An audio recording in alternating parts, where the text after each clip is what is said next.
शिरोमणि आचार्य गुरुवर श्री विद्यासागर जी महाराज की जय।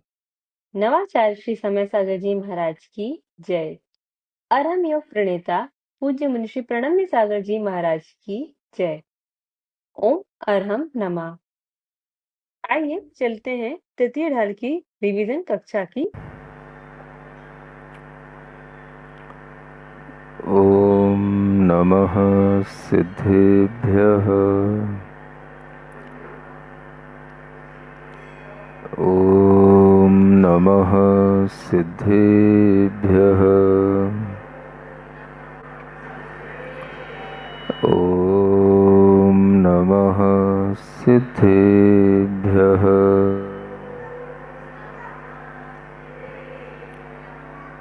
तीन लोक में चार हैं, मंगल शरण व श्रेष्ठ।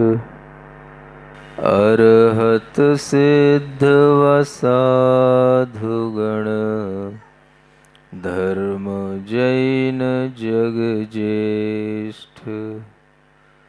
तीर्थंकर जिन देव की, जिन वाणी को ध्याय। सार्वधर्म संक्षेप से, कहूँ चित्त हुलसाय। देवादिदेव आदिम तीर्थंकर श्री ऋषभनाथ भगवान की, वर्तमान शासन नायक श्री वर्धमान महावीर भगवान की, परम पूज्य आचार्य गुरुवर श्री विद्यासागर जी महाराज की। गुणस्थान का मतलब होता है कि हमारे अंदर का गुण और उसका स्थान, उसका ठिकाना। हमारी आत्मा का गुण प्रकट हुआ कि नहीं हुआ, हुआ तो कितना हुआ और नहीं हुआ तो क्यों नहीं हुआ, इन सब का जब हम विचार करते हैं तो इसी का नाम गुणस्थान की विचारणा कहलाता है। तो कोई भी भव्य जीव होता है तो उसके मन में सबसे पहला प्रश्न यही आता है कि मैं कौन हूँ और मैं कहाँ हूँ। ये दो बातें हर एक भव्य जीव को सबसे पहले अपने अंदर सोचनी चाहिए। मैं कौन हूँ और मैं कहाँ हूँ। तो जब ये बात आपके सामने आती है तो उस समय पर आपके मन में ये विचार तो कभी कभी आ ही जाता है कि मैं कौन हूँ। तो सभी लोग कहने लग जाते हैं मैं आत्मा हूँ, मैं चेतना हूँ, मैं जीव हूँ, है ना। लेकिन इसके साथ साथ मैं कहाँ हूँ, ये विचार भी अपने अंदर थोड़ा सा जब आएगा तो हम समझ पाएंगे कि हम कहाँ होते हैं, गुणस्थान क्या होते हैं और हमें किस ढंग से अपने भावों को ऊपर उठाना चाहिए। तो इसी बात का विचार करने के लिए गुणस्थान आपके समक्ष आते हैं। आपने सुना होगा कि आत्मा में अनेक गुण होते हैं, अनंत गुण होते हैं। अब जब हम गुणस्थानों की बात करते हैं तो आपके मन में एक प्रश्न तो आना ही चाहिए कि कौन से गुणों के ये स्थान बनते हैं। जब हम आपसे पूछें कि आत्मा में कौन से गुण हैं तो आप कहेंगे आत्मा में ज्ञान गुण है, आत्मा में दर्शन गुण है। लेकिन ये जो गुणस्थान बनते हैं ये आत्मा के किस गुण के वृद्धि से बनते हैं, किस गुण के क्षयोपशम से बढ़ते हैं, किस गुण की पर्यायें जब बढ़ती चली जाती हैं तो ये आत्मा में गुणस्थानों की वृद्धि होती है। इस बात की भी जानकारी आपको होना चाहिए। तो आत्मा में जैसे हम ज्ञान और दर्शन गुण जानते हैं, इनसे भी ज़्यादा महत्वपूर्ण ये जानना है कि आत्मा में एक श्रद्धा गुण होता है। कौन सा, कभी सुना है? कौन सा गुण? श्रद्धा गुण। उस श्रद्धा गुण की वृद्धि से, उस श्रद्धा गुण के सम्यक परिणमन से इन गुणस्थानों में वृद्धि होती है। वह श्रद्धा गुण जब हमारे अंतरंग आत्मा को विकृत बनाता है या विपरीत रूप में बनाए रखता है, तब तक उसका गुणस्थान पहला रहता है। श्रद्धा की विपरीतता पहला गुण स्थान है। जब आपके गुण स्थानों की वृद्धि होगी तो सबसे पहला गुण ये काम करेगा, श्रद्धा गुण। ज्ञान गुण जो काम करता चला जा रहा है, उस ज्ञान गुण का काम भी यही है कि ये श्रद्धा गुण को सही बना दे। सुन रहे हो ना आप लोग? हमें सीखना है, हमें समझना है, जिनवाणी का ज्ञान क्या है हमारे लिए समझ में आए, इस तरह से हमें थोड़ा समझाओ। ये सब किसका काम है? ये ज्ञान गुण का काम है। समझना, सीखना, समझाना, ये ज्ञान गुण की परिणतियां हैं। लेकिन इस ज्ञान गुण का भी काम क्या है? तो इसका मुख्य कार्य अगर इस रूप में सामने आ जाए कि ज्ञान गुण श्रद्धा गुण को सही बना दे, तो इसी श्रद्धा गुण के माध्यम से आपके गुण स्थानों में वृद्धि हो जाएगी। ज्ञान गुण का कार्य जानना है, आप जानते गए, लेकिन जानने के साथ साथ जब आपकी श्रद्धा बढ़ जाए, श्रद्धा आपकी जो विकृत थी, अनादि काल से विपरीत थी, वह जब सम्यक बन जाए तो वह श्रद्धा की सम्यकता से ही आपके गुण स्थान की वृद्धि होगी। सुन रहे हैं ना? तो मुख्य रूप से गुण स्थान को बढ़ाने में या गुण स्थान को किसी भी रूप से पहले से अन्य गुण स्थान में परिवर्तित करने में अगर किसी गुण की भूमिका है तो वह है श्रद्धा गुण। श्रद्धा समझते हो ना? जिसे हम आस्था कहते हैं, जिसे हम विश्वास कहते हैं, है ना? वह श्रद्धा जब हमारे अंदर कुछ बदले, जो अनादि से चली आई है वो तो विकृत है, वो तो विपरीत है। अब अगर हम चाहते हैं कि हमारे अंदर कुछ परिवर्तन हो तो हमें परिवर्तन सबसे पहले किस में लाना? तो ये बात हर कोई करता है, महाराज अपने जीवन में कुछ हम परिवर्तन चाहते हैं, हमारे अंदर कुछ परिवर्तन आ जाए, इस तरीके का हमें कुछ ज्ञान मिल जाए, इस तरह से हमारे अंदर कुछ घटित हो जाए, हम परिवर्तन को महसूस करना चाहते हैं। तो परिवर्तन किस में? तो लोग तरह तरह से अपनी लाइफ स्टाइल में परिवर्तन करते हैं, तरह तरह से अपने सोच में परिवर्तन करते हैं, तरह तरह से अपने व्यवहार में परिवर्तन लाते हैं।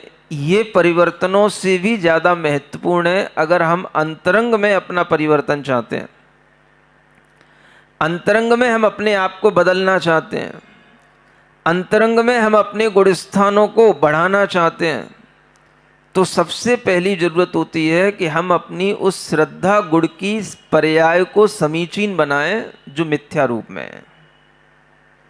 सबसे पहले गुण स्थान में मिथ्यात्व गुण स्थान आता है, तो मिथ्यात्व गुण स्थान में क्या होता है?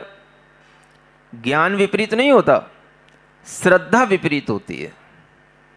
श्रद्धा विपरीत होगी तो ज्ञान विपरीत अपने आप हो ही जाएगा, और जब श्रद्धा सही होगी तो ज्ञान अपने आप सही हो जाएगा।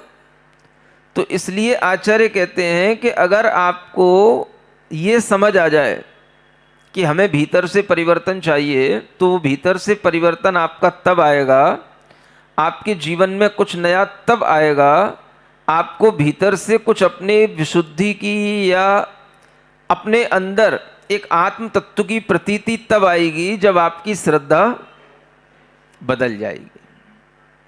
तो अभी तक श्रद्धा कैसी पड़ी थी? एकांत मिथ्यात्व के रूप में, विपरीत मिथ्यात्व के रूप में, अज्ञान मिथ्यात्व के रूप में, संशय मिथ्यात्व के रूप में और वैनयिक मिथ्यात्व के रूप में।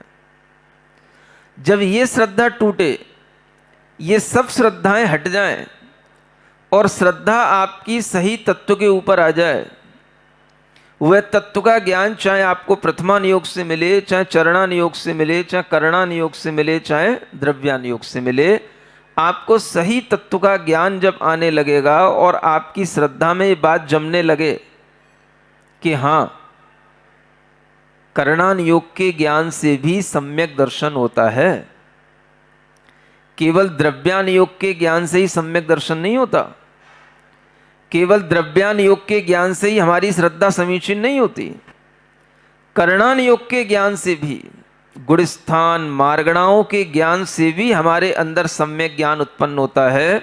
और इस तरह से जब हम जीवादि पदार्थों का ज्ञान गुणस्थानों के अनुसार मार्गणाओं के अनुसार प्राप्त करके उस पर जब हम उसी तरह से श्रद्धा कर लेंगे तो यही गुणस्थान आपके अंदर मिथ्या दर्शन से आपको सम्यक दर्शन में, मिथ्या श्रद्धा से आपको सम्यक श्रद्धा के रूप में परिवर्तित करा के आपके गुणस्थान की वृद्धि पहले से चौथे गुणस्थान तक की कर देंगे। गुणस्थान पहले से जीव चौथो पंचम सातें, कोई भी एक प्राप्त कर सके भव्य जीव क्रम नाते। जो अनादि मिथ्या दृष्टि हैं चारों गति के प्राणी, प्रथम लहें उपशम समकित को पंचलब्धि वश ज्ञानी। यह यहाँ पर अब गुणस्थानों को आगे बढ़ाने की भूमिका बताई है। क्या है कि अगर आपको यह पता होगा कि पहले गुणस्थान से जीव उठ करके ऊपर कौन कौन से गुणस्थानों में जा सकता है, तो आप समझ सकेंगे कि हम कौन कौन से गुणस्थानों की प्राप्ति के लिए पुरुषार्थ करें। तो पहली लाइन में क्या लिखा है, पढ़िए। गुणस्थान पहले से जीव चौथो पंचम सातें, मतलब पहले गुणस्थान से जीव चौथे गुणस्थान को प्राप्त कर सकता है, पहले गुणस्थान से जीव पांचवें गुणस्थान को प्राप्त कर सकता है, और पहले गुणस्थान से जीव सातवें गुणस्थान को प्राप्त कर सकता है। पहले गुणस्थान का नाम तो आपको पता ही है, मिथ्यात्व गुणस्थान। चौथे गुणस्थान का नाम आपको पता ही होगा, क्या है बोलो? अविरत सम्यक्त्व। और पांचवें गुणस्थान का नाम देश संयत, और सातवें गुणस्थान का नाम अप्रमत्त संयत नाम का यह गुणस्थान है। तो पहले गुणस्थान से जीव चौथे गुणस्थान को भी प्राप्त कर सकता है, पहले गुणस्थान से पांचवें को भी कर सकता है, और पहले से सातवें को भी प्राप्त कर सकता है। कोई भी एक प्राप्त कर सके भव्य जीव क्रम ना तय। इसके लिए यह क्रम नहीं है जो अक्सर आपको बताया जाता है कि पहले हम चौथा गुणस्थान प्राप्त करेंगे, फिर हम पांचवें में जाएंगे, फिर हम सातवां छठवां गुणस्थान प्राप्त करेंगे। तो अक्सर लोगों के दिमाग में यह रहता है कि सबसे पहले हम गृहस्थ लोगों को चौथे गुणस्थान की प्राप्ति करने के लिए, सम्यक्त्व की प्राप्ति करने के लिए ही पुरुषार्थ करना चाहिए। पहले यही गुणस्थान होता है, क्रम में तो पहले यही आता है। लेकिन जब विशुद्धि बढ़ती है, जब हमारे अंतरंग में कर्मों का क्षयोपशम बढ़ता है, और हमारे अंदर इस विशुद्धि की तीव्रता से ऐसा भी संभव हो सकता है कि हम पहले से चौथा तो प्राप्त कर ही सकते हैं अगर हम केवल सम्यक्त्व के लिए पुरुषार्थ कर रहे हैं तो। लेकिन अगर हम सम्यक्त्व के साथ साथ देश संयमी होने का पुरुषार्थ करेंगे तो पहले से पांचवां भी गुणस्थान आ जाएगा। और अगर हम पहले गुणस्थान से सातवां भी गुणस्थान प्राप्त कर लेते हैं तो तब होता है जब हम सीधा धरातल से महाव्रती बनने का पुरुषार्थ करने लग जाएं। सुन रहे हो ना? यानी कोई जीव सीधा सीधा प्रथम गुणस्थान से महाव्रती अगर बनता है तो वह डायरेक्ट सातवें गुणस्थान को प्राप्त होता है, और जिसका गुणस्थान सातवां हो जाएगा वो नियम से सम्यक दृष्टि तो होगा ही। गुरु महाराज हमेशा इस बात पर जोर दिया करते थे, और इस बात को हमेशा वह काटा करते थे। जो लोगों की ये धारणा बनी हुई है कि हमेशा ये धारणा बन चुकी है पिछले ग्रंथों को पढ़ने से कि पहले गुणस्थान से पहले चौथा गुणस्थान होता है, हमें सबसे पहले सम्यक्त्व की प्राप्ति ही होती है, हमें पहले सम्यक दर्शन के लिए पुरुषार्थ करना चाहिए। इस तरह की लोगों में जो विद्वान लोग हैं, विशेष तौर से जो समय सार पढ़ने वाले लोग हैं, उनमें इसी तरह की धारणा बनी हुई है। और आचार्य महाराज हमेशा अपने प्रवचनों में इस धारणा को तोड़ने के लिए ये वह ज्ञान अवश्य दिया करते थे जो यहाँ पर लिपिबद्ध किया गया है। ये उन्हीं की भावनाओं के अनुरूप इस ज्ञान को यहाँ पर लिपिबद्ध किया है, क्योंकि जो आचार्य महाराज कह रहे हैं वो तो सुनने वालों ने सुना और सुन करके भूल गए, लेकिन उनके मन का अभिप्राय जो सम्यक है, अगर हम उस अभिप्राय को किसी ना किसी रूप से ग्रंथ का विषय बना देते हैं तो ये अभिप्राय हमेशा के लिए समीचीन रूप से सबके ज्ञान का विषय बनेगा। और ये अभिप्राय आचार्य महाराज का अमर हो गया इस लाइन के लिखने से। सुन रहे हो? हाँ, ये सभी विद्वान जानते हैं, जिन्होंने आचार्य महाराज को सुना है वो सब जानते हैं। आचार्य महाराज के सामने जब भी विद्वान लोग आते थे तो वो हमेशा कहते थे, आप लोगों ने क्या धारणा बना रखी है कि पहले गुण स्थान से चौथा गुण स्थान होता है। ये तो कोई कहता ही नहीं पहले से डायरेक्ट सातवां होता है, कैसे होगा सातवां? अब सोचो आप, होता तो है, कोई अनादि मिथ्या दृष्टि भी है, भव्य जीव होना चाहिए। अभव्य की बात नहीं है। कौन से जीव की बात है? भव्य जीव। गुण स्थानों में परिवर्तन आएगा, किसमें आएगा? भव्य में आएगा।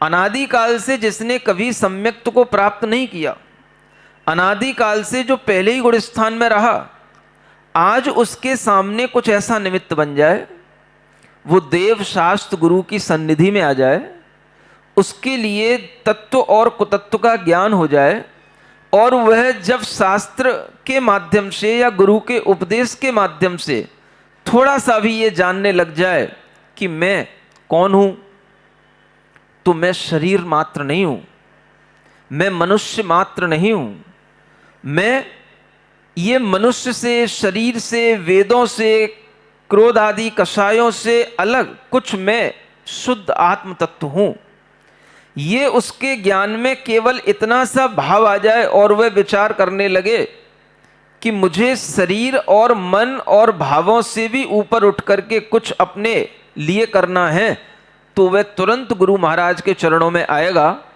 और आकर के निवेदन करेगा, महाराज मुझे अपने आत्म कल्याण का मार्ग बताओ। समझ में आ रहा है? जैसे अंजन चोर, उसको विद्या सिद्ध हुई और सीधा कहां पहुंचा? जो नंदन वन में मुनि महाराज के पास में पहुंचा और वहां पर सेठ जी के माध्यम से पहुंचा, तो मुनि महाराज ने उससे कहा,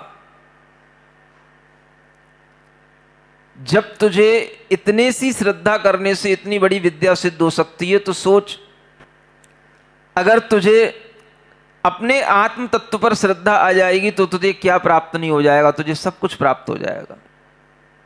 और उसने उस बात को स्वीकार कर लिया और तुरंत उसने वहीं पर बैठ करके मुनि महाराज से निवेदन किया, तो मुनि महाराज ने उसको तुरंत निर्ग्रंथ दिगंबर दीक्षा दे करके उसे आत्म कल्याण के मार्ग पर लगा दिया। अब ये क्या हो गया? ये क्या हो गया? ये पहले गुण स्थान से सीधा सातवां गुण स्थान हो गया। यही उसका सम्यक दर्शन है, और जो सम्यक दर्शन है वही उसका भावलिंग है। उसके अंदर यह श्रद्धा आ गई कि मुनि महाराज जो हमें रास्ता बता रहे हैं वो रास्ता बिल्कुल सही है। ये विश्वास उसके अंदर आया और उसने वह निर्ग्रंथता को स्वीकार कर लिया, तो उसके लिए डायरेक्ट पहले से सातवां गुण स्थान मिल गया। अब दूसरी तरफ देखो, दो मुनि महाराज बैठे हैं एक जंगल में। कहां ध्यान है? क्या कह रहा हूं? दो मुनि महाराज बैठे हैं एक जंगल में, और एक सिंहराज है, वनराज। वो अचानक से उनके सामने हिंसा करते हुए उनके सामने आ जाता है, और उसको देख करके वह मुनि महाराज समझ लेते हैं कि यह कोई भव्य जीव है, और वह वनराज जो सिंह है वह भी मुनि महाराज को देख करके एकदम शांत परिणामी हो जाता है। एक तरफ वह कहीं हिरण का वध कर रहा था, उसको मार रहा था, और एकदम से उसने मुनि महाराज को देखा तो एकदम से शांत होकर के बैठ गया। सुन रहे हो? अब क्या होता है, दो मुनि महाराज हैं और एक सिंह है सामने। वक्ता दो हैं और श्रावक एक है।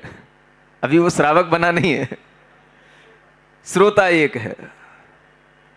अब उस श्रोता के लिए वह दो मुनि महाराज एक साथ सुनाते हैं, उसको उपदेश देते हैं कि हे वनराज, हे सिंहराज, तू ये क्या कर रहा है? तू भव्य प्राणी है,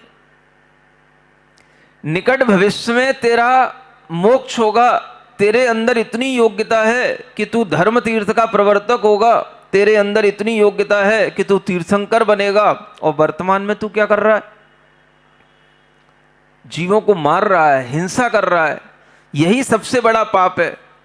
इस पाप को जब तू छोड़ेगा, तभी तेरी इस काया से तुझे निस्तार होगा, नहीं तो तू ऐसा क्रूर प्राणी बनकर के हमेशा जीवों का भक्षण करते हुए, उनको मारते हुए पाप की वृद्धि करता रहेगा। इसलिए तेरे लिए आज समय आया है कि तू यहां आकर के बैठा, तेरे परिणामों में कुछ निर्मलता आई, तब तेरे अंदर कुछ शांति दिख रही है। इसलिए आज तुझे सम्यक दर्शन पूर्वक ये संकल्प लेना है कि मैं 12 व्रतों को ग्रहण करता हूं और मैं किसी भी जीव की ना हिंसा करूंगा, ना किसी भी तरह से अपने मन वचन काय से कोई भी 5 पापों में प्रवृत्ति करूंगा। और इस तरह का उपदेश दो मुनि महाराज ने एक सिंहराज को दे दिया। और उस सिंहराज के मन में क्या आ गया? ये विचार आ गया, जो आप कह रहे हैं वह मुझे 100% स्वीकार है। मेरे मन में आपके दिए हुए ज्ञान के प्रति कोई संशय नहीं। और वह इस बात को सुनकर के उनके चरणों में बैठकर के बार बार अपना सिर भी झुकाता है और आंखों में आंसू भी लाता है, और इस बात की स्वीकृति देता है कि आप जो कह रहे हैं वो बिल्कुल हमारे हृदय में उतर रहा है, और मैं आज से हिंसा का त्याग करता हूं। चाहे मुझे मर जाना पड़े, प्राण छूट जाए, लेकिन मैं किसी का वध करके अपना पेट नहीं भरूंगा। एक सिंहराज के लिए कितनी बड़ी चीज होती है ये। उसने मुनि महाराज की बात को सुनकर के तत्काल में उसी समय पर देश व्रतों को धारण कर लिया। एक तरह से आपकी भाषा में कहें कि जो आप 2 प्रतिमा का व्रत पालन करते हैं, वो 2 प्रतिमा के व्रत प्रतिमा उसने ले ली, बिना ये सोचे समझे कि मुझे कौन शुद्धि का भोजन खिलाएगा और कहां मुझे शुद्ध पानी मिलेगा। लेकिन उसके ज्ञान में सब आ गया कि मुझे शुद्ध ही भोजन करना है, शुद्ध ही पानी मिलना है, चाहे मुझे कैसे भी मिले, चाहे मैं सूखे पत्तों को खा करके जी लूंगा, लेकिन मैं कभी भी अब हिंसा नहीं करूंगा। और मुनि महाराज ने जो भी मुझे व्रत बताए हैं, 5 अड़ु व्रत हैं, 7 शील व्रत हैं, इन सबका मैं पालन करूंगा, और समता भाव के साथ रहते हुए सामायिक भी करूंगा, उपवास भी कर लूंगा, सब करूंगा। मैं महाराज की बात को 100% एक अक्षर से मानूंगा। सुनते हो क्या हो गया? उसका गुणस्थान कौन सा था? जब वह हिंसा कर रहा था, जब वह भ्रमण कर रहा था, अनादिकाल से इस तरह से अज्ञान में चल रहा था, तब उसका गुणस्थान कौन सा था? पहला था। मुनि महाराज ने उपदेश दिया, उसने स्वीकार कर लिया, श्रद्धा उसकी मुनि महाराज के द्वारा दिए गए ज्ञान पर भी आ गई, मुनि महाराज पर भी आ गई, व्रतों पर भी आ गई, और वह देश संयत बन गया, 5वें गुणस्थान वाला बन गया। यह उसका डायरेक्ट पहले से 5वां गुणस्थान हो गया। मुनि महाराज उसको उपदेश दे करके चले गए, और जो कुछ उसने सुना उसने आत्मसात कर लिया, और जीवन के अंत तक उसको निभाया, और वहीं से उसकी गति जो सुधरना शुरू हुई, तो वह देव बना, देव बन करके फिर मनुष्य, और देव बन करके वही सिंहराज अंतिम तीर्थंकर भगवान महावीर स्वामी का वह जीव बढ़ते बढ़ते तीर्थंकर बन जाता है। ये आचार्य महाराज के अंदर एक बहुत बड़ी पीड़ा रहती थी, और वो अक्सर विद्वानों से कहा करते थे कि आप लोगों ने क्या धारणा बना रखी है कि पहले से चौथा गुण स्थान होता है। पिछली ढाल पढ़ो, वो छह डाला तो सम्यक दृष्टि होए बहुरी दृढ़ चारित्र लीजिए। पहले सम्यक दृष्टि हो जाए फिर चारित्र लेना, ऐसा लिखा है ना। तो लोग वही पढ़ पढ़ करके बस धारणा बना लिए, पहले सम्यक दृष्टि हो ले फिर चारित्र लेना, बहुरी। नहीं समझ में आया? तो ये जो ज्ञान घुट्टी में पिलाया जा रहा है, इसी ज्ञान के कारण से व्यक्ति अपने गुण स्थान को बढ़ा नहीं पा रहा। और जो शास्त्रों में कहा है कि तू इतना बड़ा सिंह है कि तुझे जरूरत नहीं है कि पहले से चौथे गुण स्थान को प्राप्त हो, तू तो सिंह वृत्ति को धारण करने वाला महामुनि बनकर के पहले से डायरेक्ट सातवां गुण स्थान प्राप्त कर सकता है। इतनी बड़ी चीज हमें शास्त्रों में दी है और हम वही पढ़ते रहते हैं। सम्यक दृष्टि होए बहुड़ी, तो पहले सम्यक दृष्टि होए तब दृढ़ चारित्र लीजिए, तब चारित्र लेना है। तो सबके ज्ञान में ये बैठ गया है, वो छह डाला पढ़ पढ़ करके। समझ आ रहा है? तब आचार्य महाराज का ये जो ज्ञान मैं सुनता रहता था, उनकी भावना को मैं पकड़ता रहता था कि वो क्या कहना चाह रहे हैं।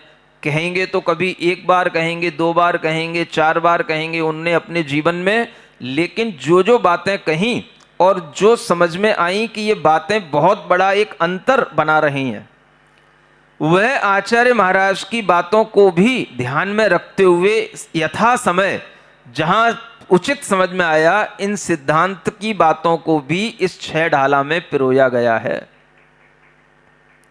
समझ में आ रहा है ना? हाँ। तो आचार्य महाराज ने अपने मन से नहीं कहा, ये बात सिद्धांत में लब्धि सार आदि ग्रंथों में भी स्पष्ट रूप से लिखी हुई है। सीधे सीधे भी आप अगर चलेंगे तो मोक्ष की प्राप्ति सीधे सीधे भी आपको सातवें गुण स्थान से मोक्ष मार्ग बन करके हो सकती है। इसलिए यह भाव भी हमारे ज्ञान में आए और हमारी श्रद्धा केवल इसी रूप में न रहे कि पहले सम्यक दर्शन होगा तब सम्यक चारित्र होगा। अरे भाई, डायरेक्ट सम्यक चारित्र होगा तो सम्यक दर्शन उसके साथ अपने आप हो जाएगा। और सम्यक दर्शन कोई चीज नहीं है। आपने गुरु की बात को ये मान लिया, हाँ गुरु ने जो कहा वो बिल्कुल 100% सही है, उसमें मुझे कोई शंका डाउट कुछ भी नहीं है। बस इसी का नाम है सम्यक दर्शन। उसके साथ में जो आपने यह लिंग धारण किया उसी का नाम है भावलिंग। ये हवा बना रखा दुनिया में, द्रव्यलिंग, भावलिंग, भावलिंगी मुनि महाराज। अरे भाई, जिनके पास में यथार्थ सम्यक दर्शन का भाव होगा, सम्यक ज्ञान होगा, वह भावलिंगी ही होते हैं। तो इस भावलिंग की पहचान यही है, जो सम्यक दर्शन के साथ में चारित्र को धारण करते हैं, उन्हीं को भावलिंगी कहते हैं। और सम्यक दर्शन क्या? तो बस श्रद्धा हो जाना। श्रद्धा गुण की पर्याय जैसे ही समीचीन होगी, आपकी गुणस्थान की वृद्धि हो जाएगी। वह श्रद्धा के साथ में आपके चारित्र का भी क्षयोपशम बढ़ेगा, तो सीधा पहले से सातवां भी हो सकता है। देश संयत भाव लाओगे उस शेर की तरह, क्योंकि त्रियंच पर्याय में पंचम गुणस्थान से अधिक की प्राप्ति नहीं होती, नहीं तो वो उससे भी ज्यादा कुछ कर लेता। तो त्रियंच पर्याय में 5 ही गुणस्थान होते हैं।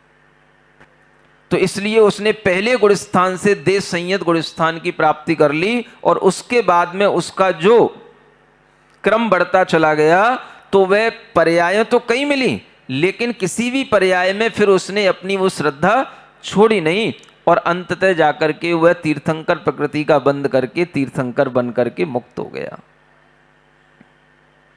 समझ में आ रहा है? शुरुआत कहां से हुई? तो यहां से हुई, 2 रिद्धिधारी मुनि महाराजों के उपदेश से हुई। इस तरह से ये भाव ध्यान में रख करके आपको ये समझ करके चलना है कि कोई भी अनादि मिथ्या दृष्टि जीव होता है, वह सम्यक दर्शन की प्राप्ति कर लेता है, और वह सम्यक दर्शन की प्राप्ति इन गुणस्थानों की वृद्धि के साथ हो सकती है। भव्य जीव कर लेता है, और पंच लब्धियां उसके अंतरंग में घटित होती हैं तो वह ज्ञानी कहलाने लग जाता है। सुनते हो? ज्ञानी कब कहलाओगे? जब ज्ञान का काम करोगे। ज्ञान का काम क्या? अपने सम्यक ज्ञान से जुड़ना।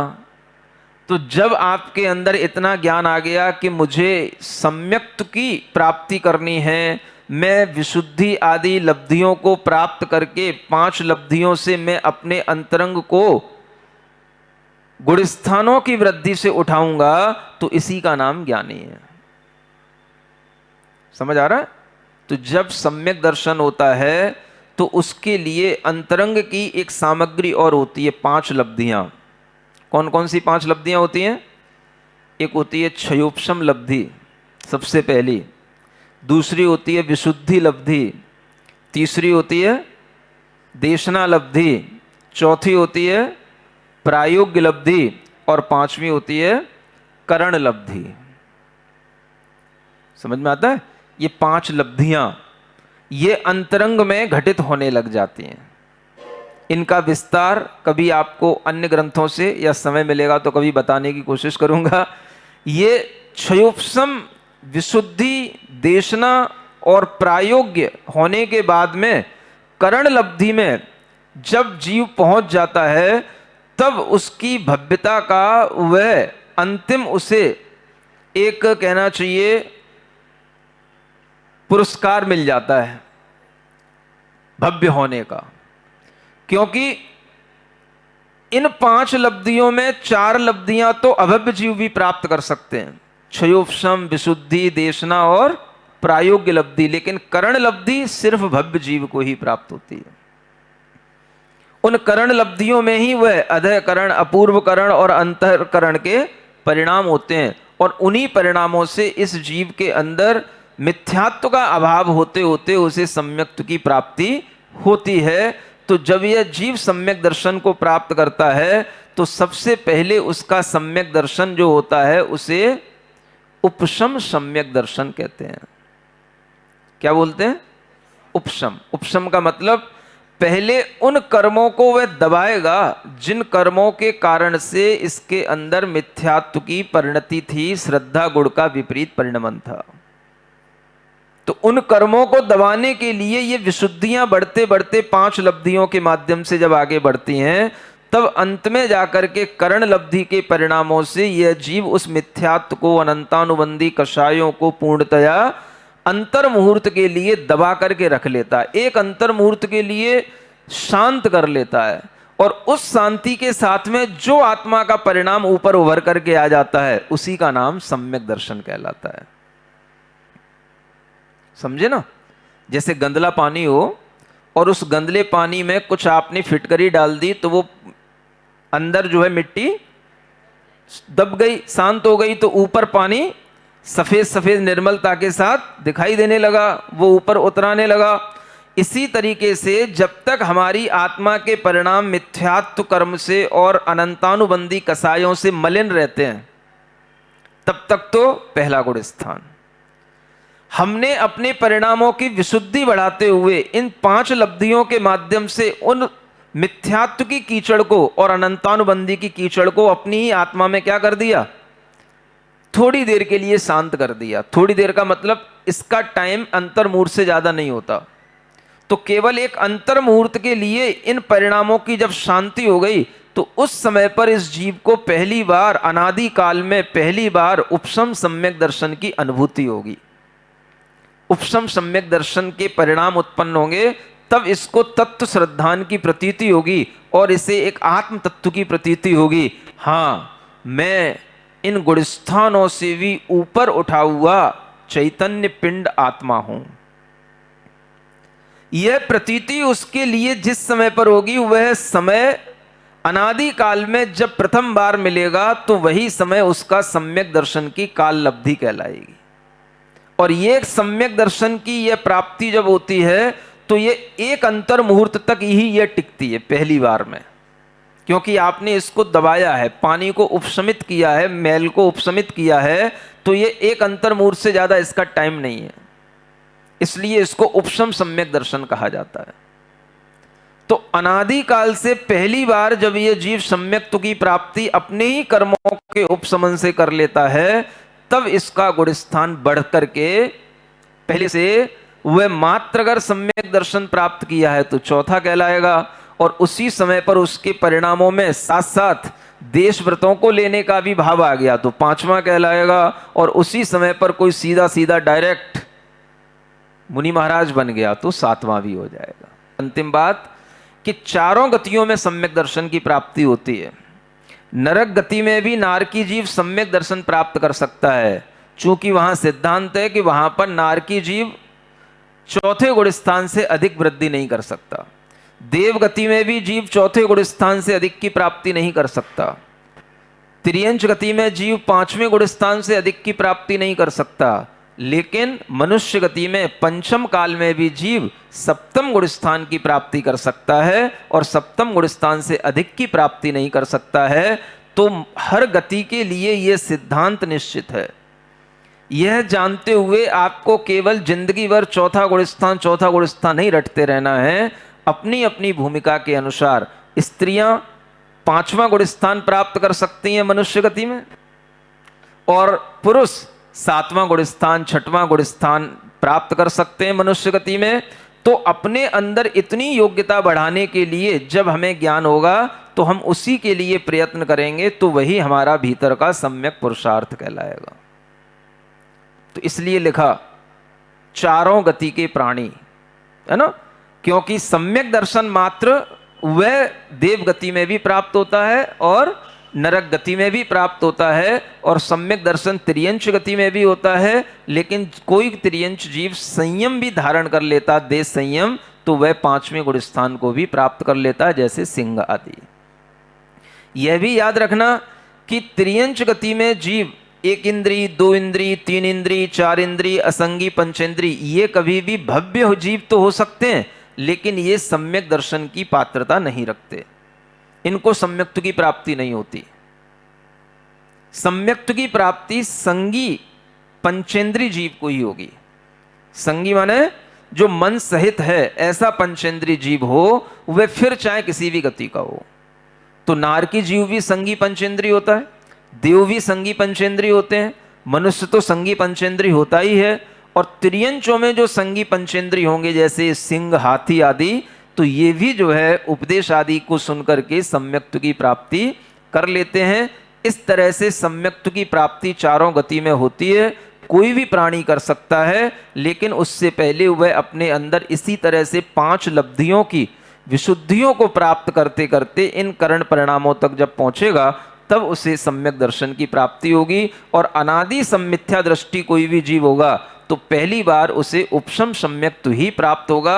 अन्य जो 2 प्रकार के सम्यक दर्शन है, क्षयोपशम और छायक, उनकी प्रक्रिया आगे बताई जाएगी। लेकिन पहली बार अनादि मिथ्या दृष्टि जो सम्यक दर्शन प्राप्त करता है, उसको कहते हैं उपशम सम्यक दर्शन, और उस जीव को कहेंगे उपशम सम्यक दृष्टि जीव। इसी को कहते हैं प्रथमोपशम सम्यक दर्शन। प्रथम बार उसे उपशम सम्यक्त्व की प्राप्ति जब होती है, तो इसलिए इसका एक नाम क्या आता है, प्रथमोपशम सम्यक दर्शन। इतना ज्ञान रखने के साथ में अपनी श्रद्धा बढ़ाइए और अपने अंदर झांकिए कि मैं कौन हूं, साथ साथ में ये भी देखिए मैं कहां हूं। सिरिजिणवाणी जग कल्याणी जग जन मदतम मोहरी जणमण हारी गढ़हर हारी जम जरा भव रोग हरी तिथ्य राणम दिव्य झुणिम जो पड़ई सुणई मय्ये धारई राणम सौख मणंतम धर्य सासद मोक्ष पदम पावई सासद मोक्ष पदम पावई।